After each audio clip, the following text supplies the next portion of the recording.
de los Martires. Barreta a las 12. Sa headlines, Barreta.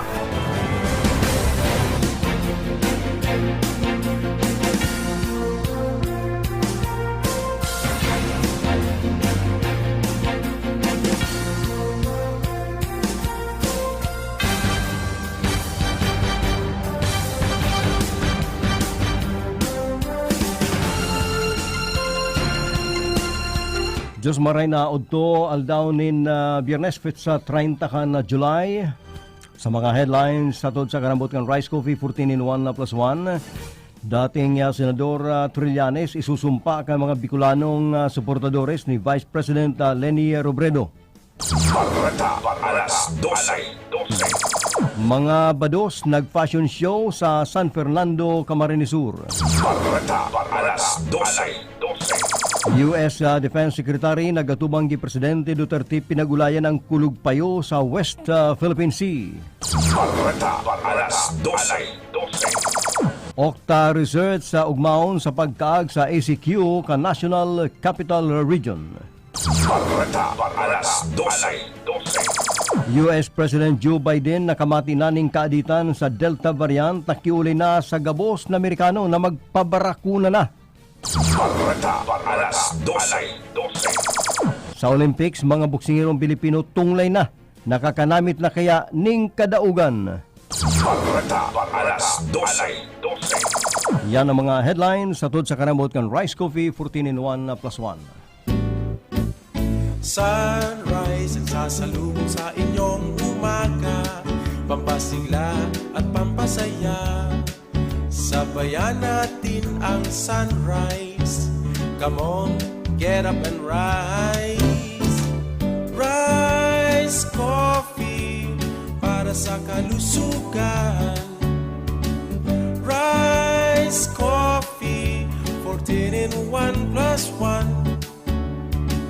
Rice Coffee, purong-puro ang sangkap. Rice Coffee, enjoy ka na, healthy pa. Rice Coffee sa morning, Rice Coffee sa evening, Rice Coffee any time of the day for a healthy family. Gusto ko, okay ka. Barreta a las 12.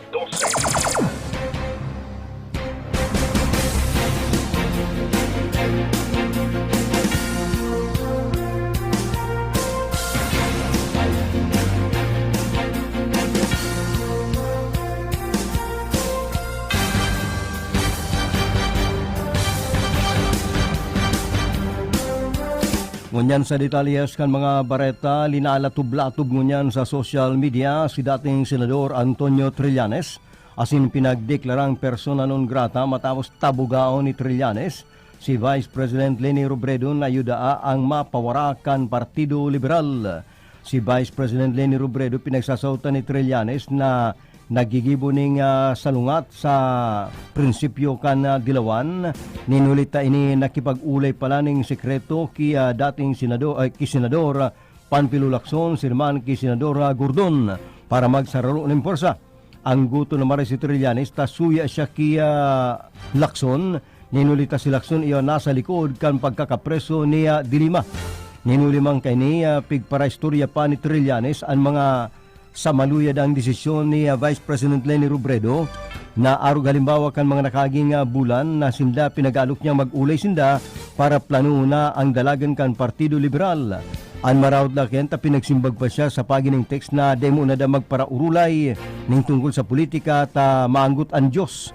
Tang gusto da ni Vice President Leni Robredo ang pag-urulayan iyo ang paglaban sa COVID-19 bakuan politika. Nagarubagang sinabi man ni Trillanes na kunwari sa Diyos man garo Santa Maria Manda si Vice President Leni Robredo na kunwari makidiyoson alagid ito pala nagkakanap lamang sa politika kan patagong makipag-ulay ki Lacson sirman ki Gordon para man mag-urulay kung paano madalagan sa pagka-presidente kang Pilipinas. Sa ngunyan, ang plano ni Trillanes yung na siya na lang madalagan sa pagka-presidente sa lindong kang Partido Liberal Alagad ay siya susuportahan ni Vice President Leni Robredo. Nagsumpa man si Trillanes na alukon niya ang mga Magdalo Group na dinanggad magsuporta kay Vice President Leni Robredo. Balota alas 12.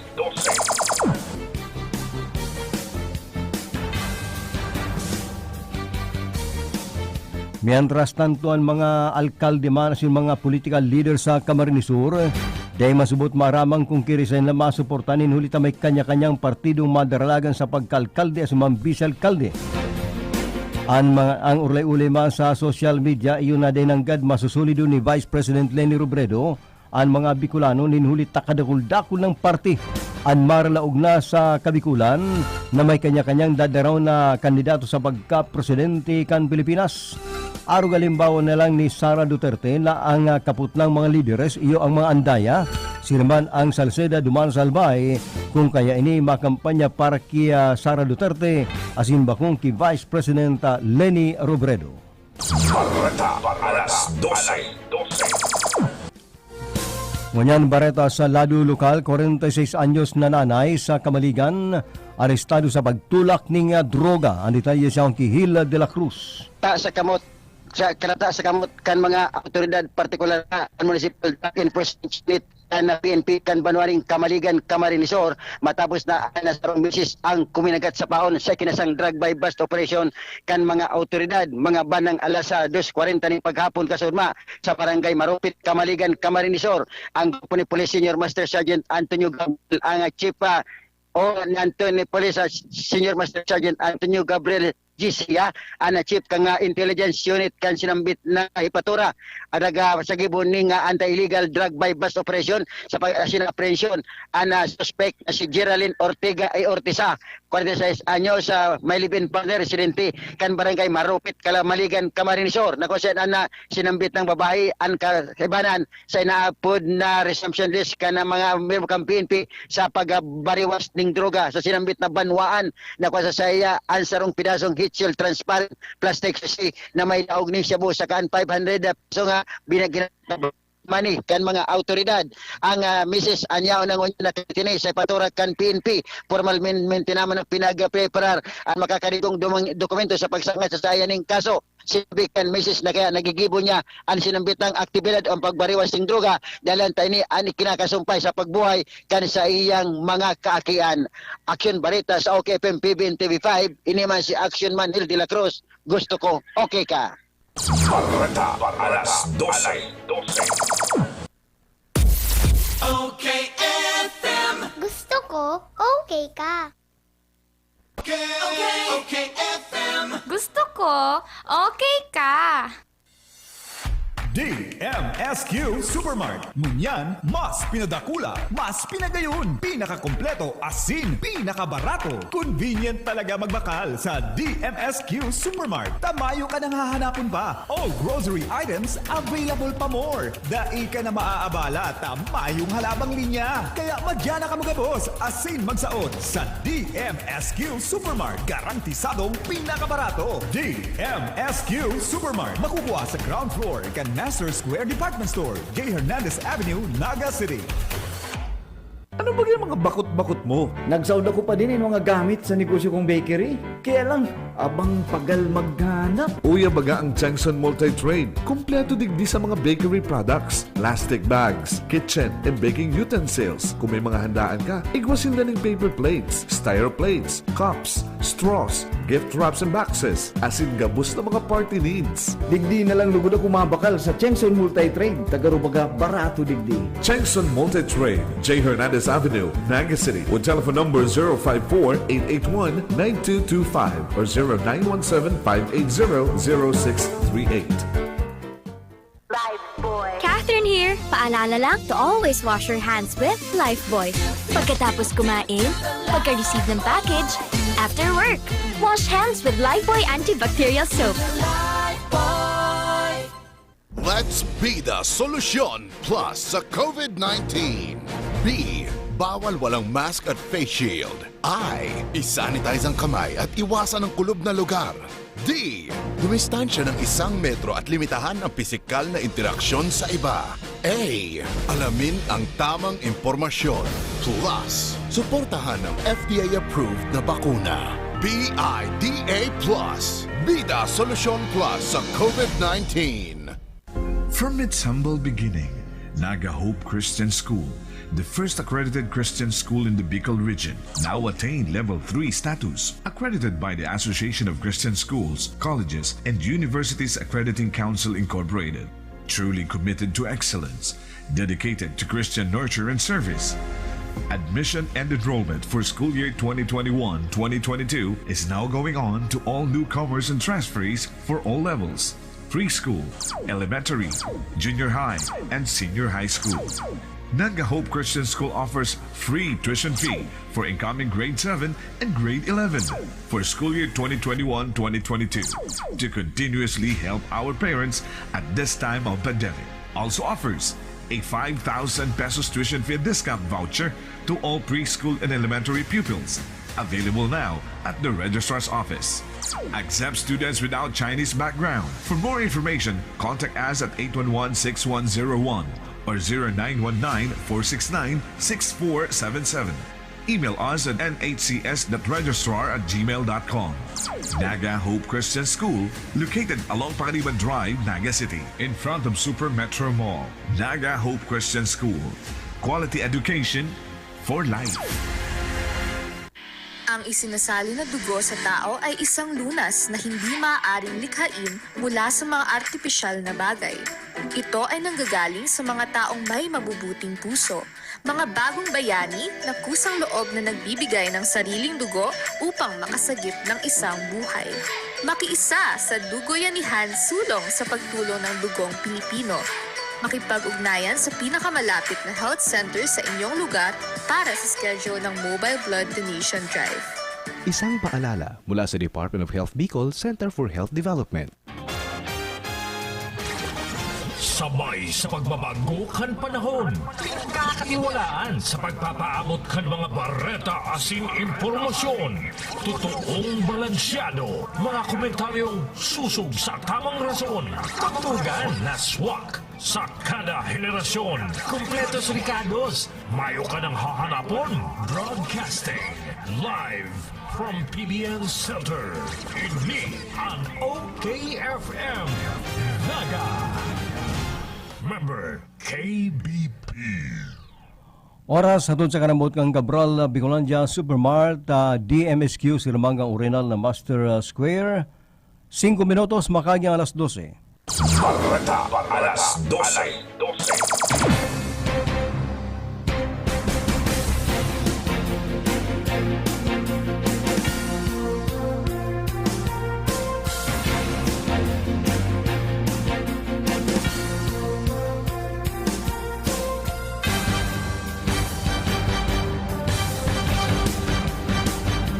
Bareta sa lado nasyonal, nagkasundo si Presidente Rodrigo Duterte si US Secretary of Defense Lloyd Austin na pakusugon ang sendang paglaban sa ilegal na droga asinman COVID-19 pandemic. Isinabay ni Austin ang pagbisita kay Presidente Duterte sa 75 taon na diplomatic ties sa asinman 70 taon na Mutual Defense Treaty. Pira pa sa mga naitukar ninda yung trade and investments, rule of law, domain awareness asin ang paglaban sa transnational crimes. Pinasalamatan manggang presidente ang US dahil man sa tabang kani sa COVID-19 pandemic sa pagimangkang donasyon kan mga bakuna sa COVAX facility kung sahin nakaresibing sobra sa 3 milyon doses kan bakuna laban sa COVID-19 ang Pilipinas. Nagabot man sa 75 minutos ang ginibong pag-urulay kan duha bago nagali sa nasyon si Austin asin nakipag-meeting pa ini ki Department of National Defense Secretary Delfin Lorenzana asin Department of Foreign Affairs Teodoro Locsin Jr. Dahil naman pinagbiklad ang pinagmitingan ninda kung tungkol sa West Philippine Sea, alagad ito ang mayor na pinag-ulayan kung anong plano kan Amerika sirmangang Pilipinas sa ginigibong pagpaparahambog kan China sa West Philippine Sea. Barata alas 12. Sa iba pang bareta sa lado lokal, nasa linya si Danny Arios. Kasunod kan pagbutuakan pangaran ni Senador Laila de Lima, dasaro sa pinagkukonsiderar kan ibang mga abogado sa Camarines Sur.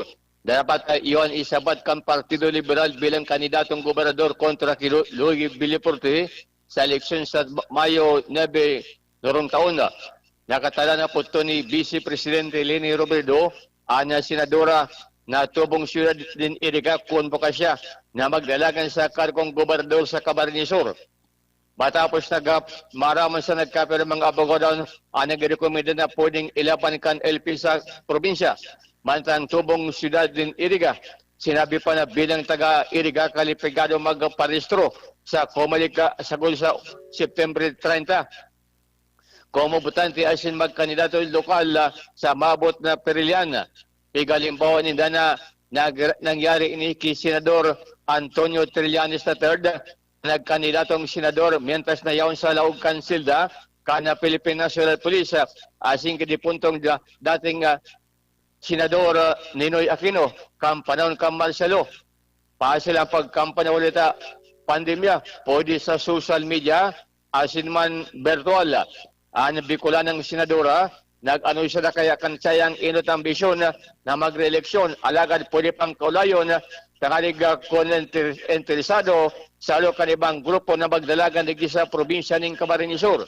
Si BP Robredo, yon inot at pinagtutulod ka mga congressman sa Camarines Sur na magdalagan sa kargong gobernador alagad sa konsangunan de panaluwas ka na sayang plano sa eleksyon lokal o nasyonal. Dugan na balita sa lalo lokal, iniman si Danny Aurios. Balita alas 12.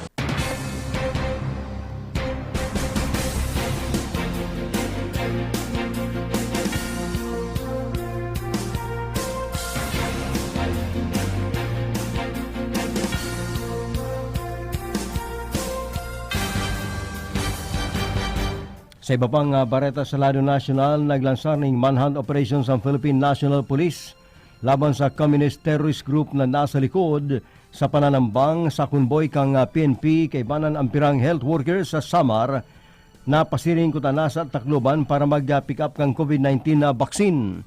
Ninuli kay ni pinagsugo ni PNP Chief General Guillermo Ilazar, si Police Regional Office Director Brigadier General Ronaldo De Jesus na pakusugon ang opensiba laban sa mga leader kang CPP, NPA, NDF na nasa sa indang areas of responsibility na nagpaparpang-ambus ni mga NARS ni mga pulis na may dara ni mga bakuna. Nangapo naman ang PNP na ang tungkol sa bakuna dapat day pinapakiramaan ka mga CPP, NPA tayang para sa mga pobreng tao na gusto magpabakuna. Bakong pinagtatambangan pa mga pulis naman mga health workers para man day makabot ang bakuna sa mga namamanwaan. Balita alas 12. Duma sa Manila, Octa Research Group, positibo ang naging reaksyon sa pagbugtak sa ACQ kan NCR pon Agosto 6 sa Gudman na 20. Ang detalye siyang kay Dario sa Bikilyo. Positibo ang naging reaksyon kan grupong Octa Research Group sa naging desisyon kan Interagency Task Force na ibugtak sa pinaka-estriktong community quarantine ang bilog na National Capital Region inhuli sa panagos na paglangkaba kan helang na Delta variant na guminadanan ni nagkapirang individual magpo na makalawag ini sa Pilipinas kang nakaaging bulan. Sa naging anunsyong ipinalwas niya na pagkaga sa publiko ni Presidential Spokesman Secretary Harry Roque, poon niya na aldaw hanggang Agosto 20. Sa masunod na bulan, bawal na muna ang pagkakan sa mga restaurant, maging ini al fresco asino sa laog din mga darakulang kakanan. Mantang poon sa Agosto 6 hanggang 20, nasa irarumdakan na enhanced community quarantine ang bilog na National Capital Region. Ninhuli kay ni, isasarado ang bilog na Metro Manila, bawal ang pagluwas sa sindaog sa NCR, maging ang mga negosyo, sasaraduhan ang pagbiyahe kan mga bus, LRT, MRT, asin man mga jeepney na pupunduhon mo na para malikayan ang pag-ulakit kan Delta variant. Magirumdo mo na inot na ipinirarom sa enhanced community quarantine ang bilog na Metro Manila kang nakalipas na Marso 15 hanggang Abril 15 taon 2020 na yung naging kausa kan pagsarado asin pagkalugi kan mga negosyo sa Metro Manila. Kay bahan pa sa inanunsyo kan Palasyo Malacañang, iyo ang pag-extendir hanggang Agosto 15 kan travel ban kan mga pasahero halit sa mga nasyon kan Oman, Pakistan, Nepal, India, United Arab Emirates, Thailand, Malaysia, asin man Indonesia. Nangunyan, nakakabati din panagos na pag-atake kan kinakatakutan na Delta variant. Iyan ang action report sa OKFM asin man PBN TV5 bilang senong action man Darius Vigilio gusto ko. Okay ka. Barata, alas 12. Gigibo ng house to house ang COVID-19 vaccination sa Metro Manila sakali man madagos ang 14-day enhanced community quarantine sa National Capital Region. Sigon kay Metro Manila Council Chairman na si Ma'am Parañaque City Mayor Edwin Olivares, andam sila sindang ipautob ang ACQ sakali man ini ang maging desisyon kang IATF Sirman DOH ang pinagagad sa naninday. Sa ngunyan, iyon na matawalan sindaning karagdagan na supply kang COVID-19 na vaccine para kung sakali man madagos ang ACQ sa Metro Manila, makakapag-ikot sinda sa mga harong-harong para makapagbakuna. Kay puan pamansubot ninda ang suporta gikan sa national government para ma-augment ang sindang pundo sakali man magpautob na kan istriktong restriksyon. Nainot naman sinabi ng Malacanang na day pasinda sure kung iguaning pundo ang gobyerno para man itaw bilang monetary assistance kapag ikinagna ang Metro Manila sa ACQ. Barata, alas 12. Okay, FM. Gusto ko, okay ka. Barata, alas 12. Sunrise ang sasalubong sa inyong umaga, pampasigla at pampasaya. Sabayan natin ang sunrise. Come on, get up and rise. Rise Coffee para sa kalusugan. Rise Coffee, 14 in 1 plus 1. Rise Coffee, purong-puro ang sangkap. Rise Coffee, enjoy ka na healthy pa. Rise Coffee sa morning, Rise Coffee sa evening, Rise Coffee any time of the day for a healthy family. Ngunya na panahonin pandemya, dai mo na kaipuhan magluwas para magsaod o mag-shopping kan sa indong mga pangangaipo sa indong harong. Kaya mag-Master Square Shop online na!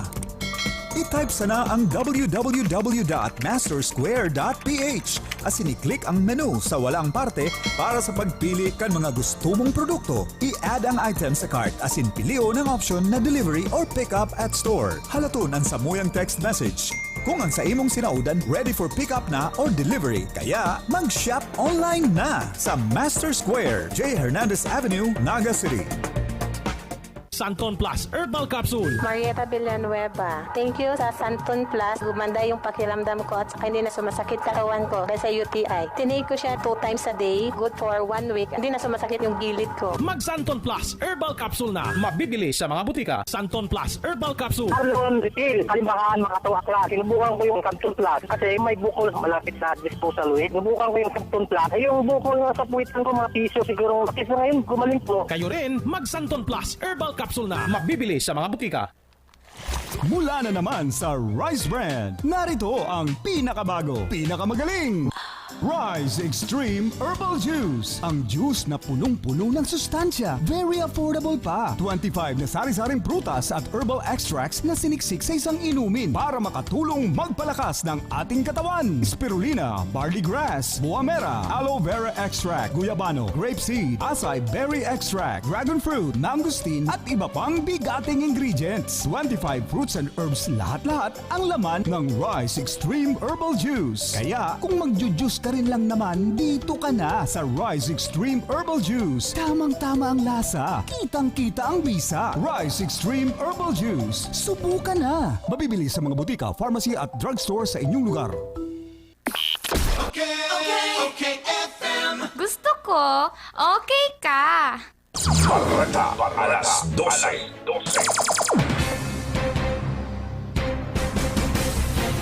17 minutos makagi ang alas 12 na pagkaudto, igwaning nakulang epekto sa ekonomiya kapag magpautob ning panibagong lockdown sa National Capital Region. Sigon sa Department of Trade and Industry, Secretary Ramon Lopez na igwaning 1.8 milyon na mga trabador gikan sa NCR asin man pagtaray na probinsya ang mawawa ranin trabaho.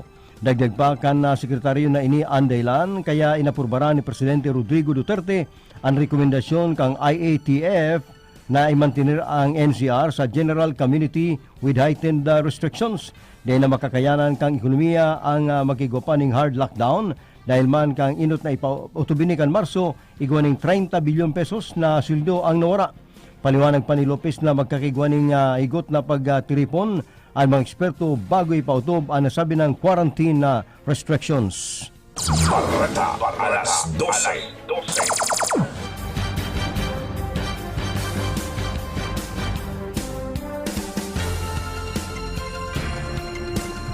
Sa iba pang bareta sa Lado Nasyonal, ang vaccine demand makukuha lang sa bulan ng Oktubre.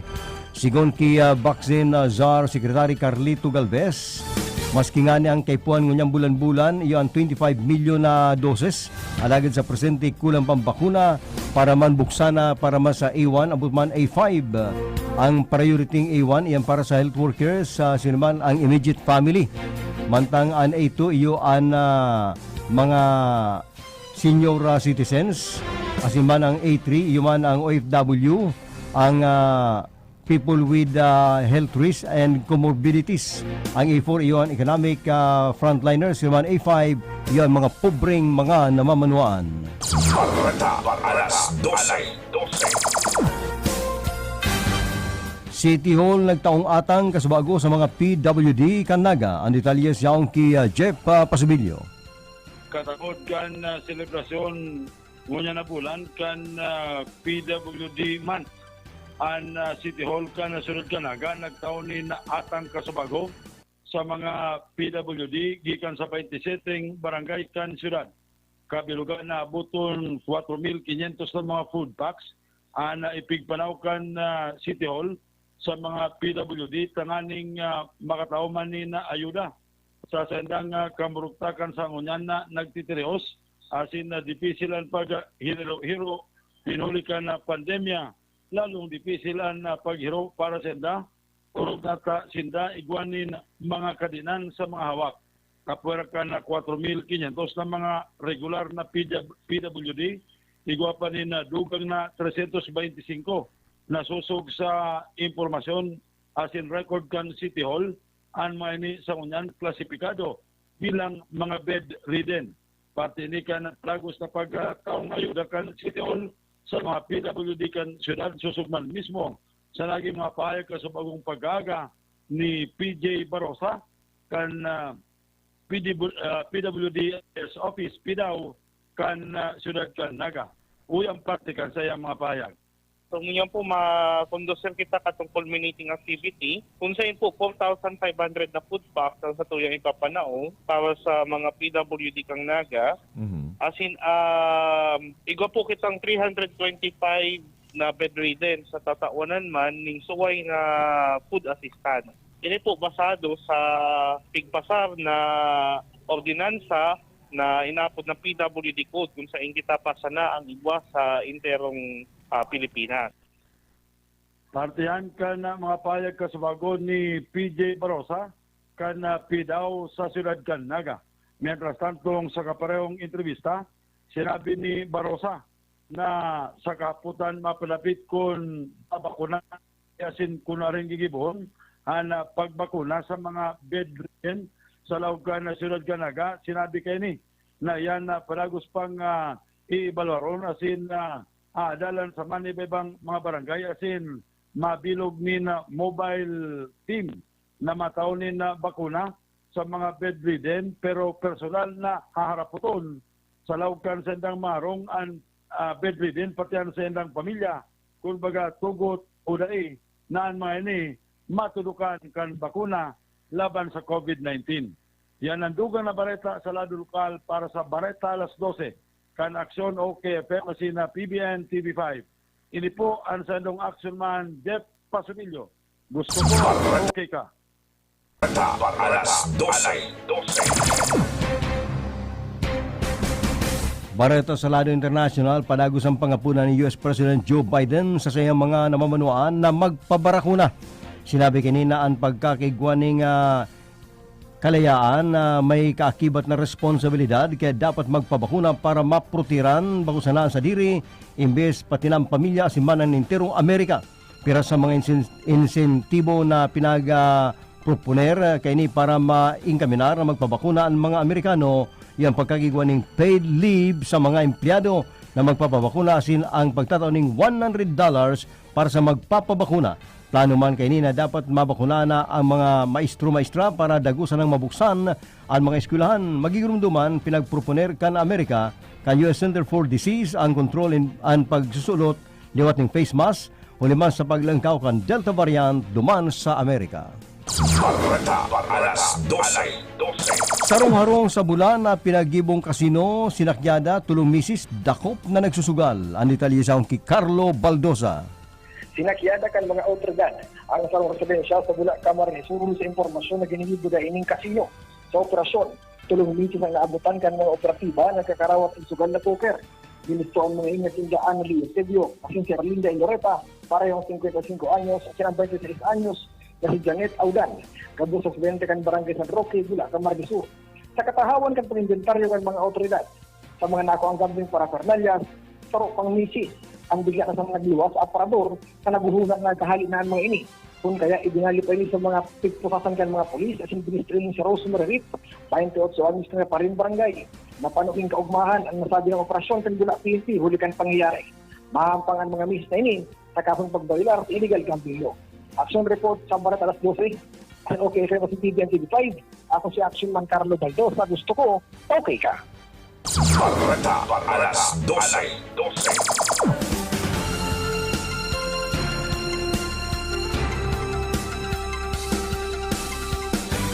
Karagdagan pang bareta sa lado lokal, mga bados na nagrampa sa entablado sa San Fernando, dinaog pa ang mga daraga.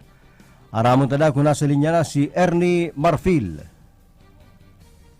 Mayo si Ernie Marfil, ngunyan bareta sa lado international, pupunana kan Israel ang pagtataw ng katulong shot kang Pfizer-BioNTech COVID-19 vaccine sa mga namamanuan nindang may edad 60 paitaas.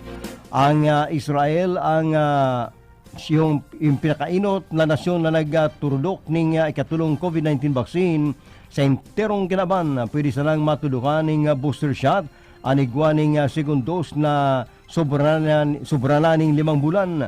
Nanginginot man ang Israel sa mga nasyon na naging matrinfo ang vaccination rollout na igwa ng kadako ng mga senior citizens ang natudukan na magpumpa kan Disyembre sa gudman bulan ni Febrero.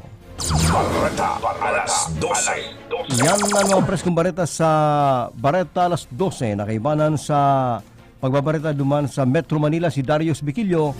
Sa lado lokal sila Jeff Pasibilio, Danny Arios, Carlo Baldosa, Asiman Hill de la Cruz. Iniyan sa indong para barita Berta de los Martires. Iyan ang mga kataripunan ka mga bareta lokal, nasyonal, showbiz, asing karawat sa Bareta alas 12.